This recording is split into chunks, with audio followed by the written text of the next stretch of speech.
Hi, my name is Gibson, and I'm the creator of the Personal Development School. I put a daily breakthrough video out on this channel each and every day. So if you haven't already, please subscribe and hit the notification bell below so you don't miss any. So today I want to talk to you a little bit about 5 steps that you can take that's sort of expanded into more like 6 or 7 steps, but 5 core steps that you can take if your dismissive avoidant partner is not contacting you, has sort of like fallen off the face of the earth, so to speak. And what you can do and how you can actually orchestrate a healthy conversation so that can be prevented a lot more often. And so that you can feel a little bit differently in this situation should this happen, have boundaries around it to mitigate it, but then also decide, like, if this continues to happen all the time and in extended ways, how you can choose to maybe set boundaries and move away from a dynamic that may not be serving you.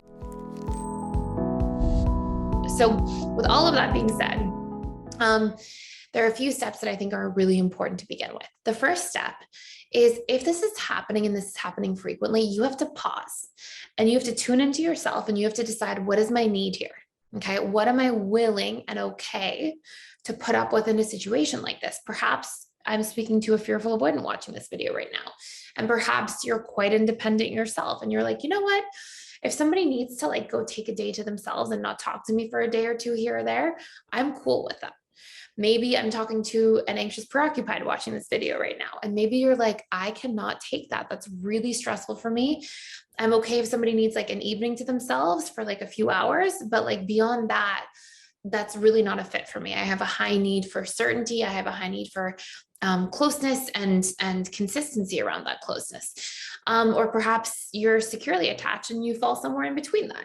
So, first you have to like tune into yourself and ask yourself, what is actually okay for me?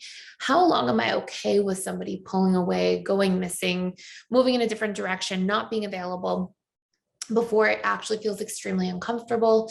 And by allowing it over and over again, it's actually a form of self-betrayal. So you have to tune in, introspect, and define a boundary there for yourself that's clear and true.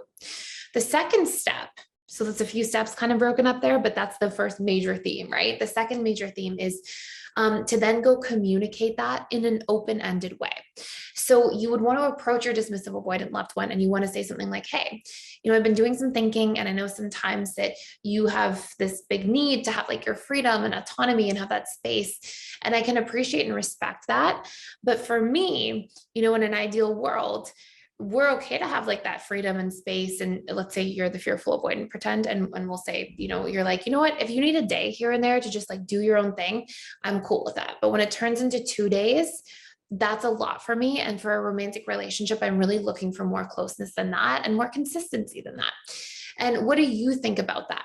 So at the end there, that's what I mean by like an open-ended boundary. What you're essentially doing is you're trying to create space to have a boundary negotiation. And you're doing it in a healthy way where you're honoring the person's needs. You're validating that you see those and understand them. I understand and respect your need for freedom, autonomy, etc. But then you're also turning around and you're saying, but for me, these are my needs. I need more consistency. I need a little more closeness than that. And what do you think? So now I'm opening the negotiation process here. Okay.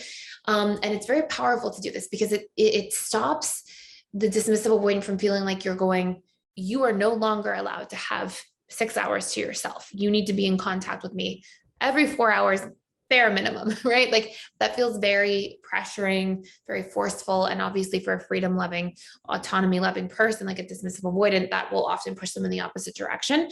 So you're opening it. You're saying, hey, these are my needs. I get your needs. There's a little bit of a mismatch here. What do you think? Like, how can we sort of, discuss this together? And this brings me to our next step, which is to let them know that you don't have to have like this perfect match in the situation, but let this person know, I want to work this out. I want to find like where we can find a happy medium. Let's talk about it. And you're opening this for dialogue. It's really important that when you're in that space, you try to make sure that you're regulated emotionally so that you can feel comfortable and safe having this conversation. By the way, for the month of May, if you want to like really fine tune your conflict communication skills and like your communication skills as a whole, you can check out our communication courses. We have 2 really good ones. One scripts out different situations for you. Another one goes into communication in depth, and it's all there. with all the steps you need and all these sort of different dynamics.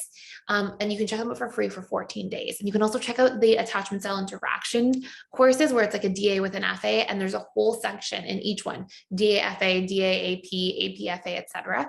And there's a whole area of each one where it's just about how to communicate with each other despite each other's pain points. Anyways, you can check them all out for free for 14 days. You'll be able to get through probably 2 if you have some time. So check them out if you would like to do a deep dive and sort of see what's there. We're just doing this for the month of May. So continuing on. Then when you come up with an outcome, so let's say you have this negotiation and the dismissive avoidant says, okay, yeah, I can work on being more available. Try to make it specific. Try to say like, okay, cool. Like if you need an evening to yourself or the rest of the day to yourself at some point, just say, hey, I'm feeling a little burnt out or a little overwhelmed. I'm just going to take some time to myself. Let's chat tomorrow. Right. So tell them specifically what you need. You want to get as specific as possible with that deadline of time, right? And if the person pushes back a lot too, you can have some flexibility. You can say, look, if you need like, a day and a half, that's fine. As long as it's, once in a blue moon, it's not something that's happening week over week or every 3 or 4 days. So to have this conversation, and it's really important that you take yourself into consideration, okay? And that you're able to like know what's okay for you and what's not. Because what you don't want to fall in the trap of is like saying, yeah, that's fine, and saying that's fine in the moment, only to later feel like it's not actually fine and then feel frustrated or resentful. And then let your loved one know, okay, we're going to try our best to stick to this. And it doesn't have to be perfect. We may like go outside of the lines of what we sort of agreed to sometimes, but we're going to do our best on this together and make it like a collective thing that you guys are working towards as a unit. Then your job as an individual is to make sure that the needle is moving, to sort of monitor that area of the relationship for progress, because you've asked for a need, you've had a discussion, you've taken yourself into consideration, you know what you're okay with and not. And then of course, if there isn't progress, the person isn't putting in the effort, you don't see the needle moving, then you may have to consider walking away from a relationship if it's just not serving you. And especially if that's a very important need to you, if it's very high on the totem pole of like what's most important in terms of connection for you or in terms of a romantic relationship as a whole.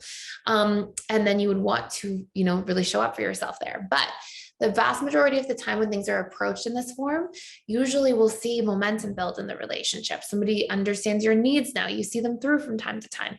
And it can foster a lot healthier communication in a relationship as a whole. So I hope this makes sense. Thank you for watching. Please like, share, and subscribe if you haven't already. And I will see you in the next video.